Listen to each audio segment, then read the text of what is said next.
How to hide or show column summary in Monday.com. Hey guys, welcome back to my channel.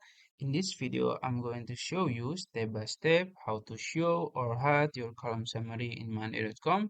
So it's gonna be very easy and quick. So first you can open your dashboard. And as you can see, this is my workspace. I'm gonna choose this board, so you can choose the board you want to hide the columns.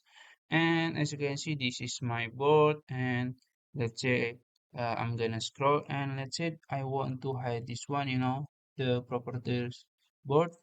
And basically you need to hide the important ones, because if you don't if you think it's not important, why you have to hide it, right?